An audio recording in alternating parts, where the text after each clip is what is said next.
and welcome to Edison Open House Transport Futures 2021. In this session, we're showcasing VivoPower, a global company specializing in sustainable energy solutions for its customers. With me is its co-founder and chair, Kevin Chin. Kevin, hello. Hello, Vivian. Good to chat again. Lovely to see you too. So I've said sustainable energy solutions. In fact, that covers an enormous amount of ground: solar, battery technology, electric vehicles. Just tell me a bit more about the extent of VivoPower's work.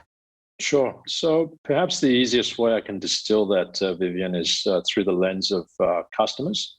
So what we aim to do is help our corporate customers achieve their net zero carbon goals. And we're focused on hard to decarbonize sectors like mining. So the starting point for most of our customers in terms of reducing their carbon footprint is to electrify their fleets. So that's the first limb, if you will, of our business, is the electric vehicles division. The second limb is what we call site electrification, because we can't have a conversation about electrifying fleets without addressing the question of, okay, how do we charge these vehicles? And when you look at what's required from a charging perspective, then you start to sort of broaden out and look at the entire site, for example, a mine site, and move towards a solution that electrifies the whole mine site. And that's typically with what's called a microgrid. That's often powered by solar or wind, and that microgrid will in turn charge and house stations that provide energy for the electric fleet. The third limb of what we do is battery reuse and recycling. So what's interesting about batteries in the context of electric vehicles is that they typically have 70 to 80% charge capacity left after they finish their lives as an electric vehicle battery. Quick example: the first generation Nissan Leaf batteries are being used in 7-Eleven stores in Japan. So in the context again of what we do, we see an opportunity to repurpose those batteries to, for example, charge the charging stations. And the effect of all this is that you have a pretty cool circular economy business in the future. The kind of trucks that are used in mining are these mega trucks typically. Is that what your batteries are principally intended for? Yeah, good question, Vivian. They're essentially Jurassic trucks, for lack of a better term. But we're not focused on the big ones at the moment. We're focused on the light, if you will, vehicles, and they're typically the pickup trucks or the utility vehicles, as Australians call it. And they are ubiquitous across mine sites, across utility companies, infrastructure companies. So a very large addressable market for us. So that's the low-hanging fruit in terms of solving the electrification challenge. In time, we do, and we've started working on this already, we do intend to help our customers in the mining sector electrify, if you will, their Jurassic trucks. The question that still prevails at the moment is whether battery technology is the right technology for that, or whether hydrogen fuel could indeed be the solution. But presumably safety is an incredible issue, especially down underground. And is not electrification the more appropriate way to go in those circumstances? Yes, safety is absolutely paramount, particularly in underground mining context. It's the absolute number one consideration for mining companies. Electrification does solve one big issue, which is air quality and ventilation. And so it makes the working environment much safer in that regard for workers by eliminating pollution from diesel. Number two, it actually enhances productivity because the mining companies spend a lot of money on ventilation. To give you one example, one customer we're talking to spends north of $100 million on ventilating one mine. And if the gas levels are too high in that mine, they actually have to shut that mine down. So there's lost production as a result. So electrification absolutely, helps from a safety perspective. Conversely, however, electrification can be dangerous. So we don't want a situation, for example, where a mining worker is looking to plug in a charge port to the vehicle, and just so happens to be standing on a puddle of water and gets electrocuted. So that is something we specialize in terms of customizing and ruggedizing the electrical componentry, everything from the vehicle to the charge station itself, to make sure it's safe in such a harsh environment. I do love that word, ruggedize. So just think about, or take me through what you think the mine of the future will be, because a lot of these vehicles, I suspect, could be autonomous vehicles. Yeah, good question. In fact, they already are. Quite a few of them already are. So I mentioned those Jurassic trucks before. So we are fortunate enough to have on our advisory board a gentleman called Professor Hugh White.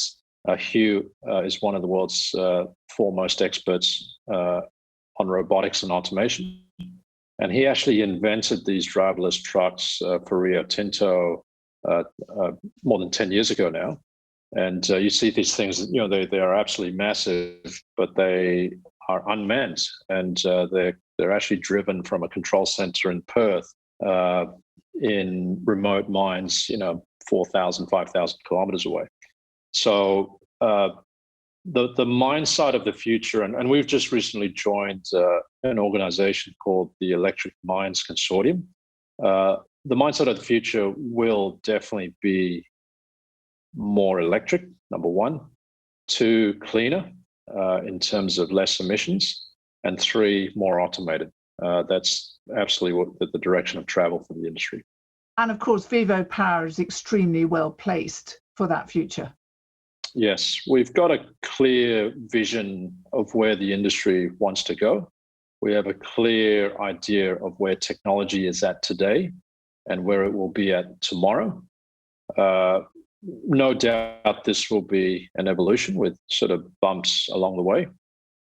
It won't be a simple case of going to, from 100% diesel today to 100% electric tomorrow. That will not be the case.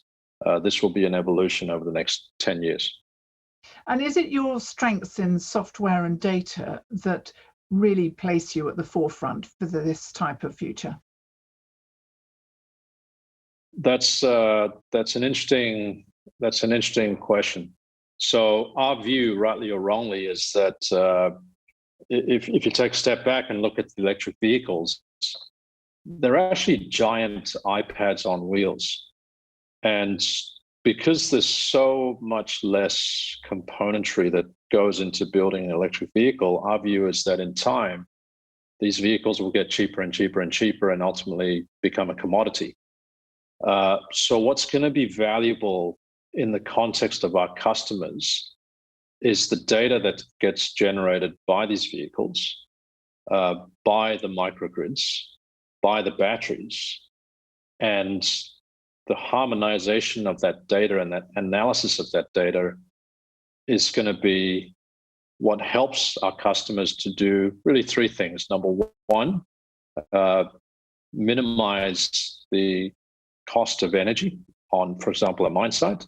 Number 2, enhance safety across the board. And number 3, to track how their fleet is being managed with a view, again, to sort of reducing the cost of running that fleet. So yeah, we absolutely see the future of VivoPower as not so much a hardware business, which is in essence what we're doing today. We're selling hardware in the form of electrified vehicles and ancillary, components that ultimately will morph more into a software and data company. The analog here would be Oracle. So Oracle, back in the 90s was principally selling and making money from databases, physical databases. But in time, and by the sort of mid 2000s, their revenue profile had inflected to become more software that was data driven. So we see the same evolution, and that's why we built a team that includes software and data people as well. Obviously, some of the trend towards electrification has been concerned with actually reducing cost. But as the drumbeat of net zero gets louder and louder, is this whole trend of electrification accelerating in your view? It already is. It already is. And we saw a real inflection point, if you will, around July, August last year, in the midst of COVID. And obviously governments in particular were pushing the green economy as a potential path or potential avenue to drive growth and to sort of rebound from sort of COVID. And large corporates have taken up that mantle, and we've seen an acceleration again since the start of this calendar year in terms of companies, bringing forward their net zero targets from 2050 or 2040 to 2030. And so, I guess the combination of sort of government impetus as well as perhaps corporate peer pressure combined with societal demand, in terms of social license to sort of operate. We're already seeing that. And what's really interesting, Vivian, is that it's most pronounced in the sectors that are hard to decarbonize. So, for example, mining, oil and gas, infrastructure, utilities, sectors that perhaps have a little bit of a complex about their carbon footprint are the ones that are taking the lead in terms of driving this push. That's fascinating. Now, you've long been as a company, a B corporation. In other words, you're committed to that triple bottom line of people, planet, profit. Has that had an impact, a big impact on your business? And what has been the positive effect of incorporating that kind of strategy into your business model?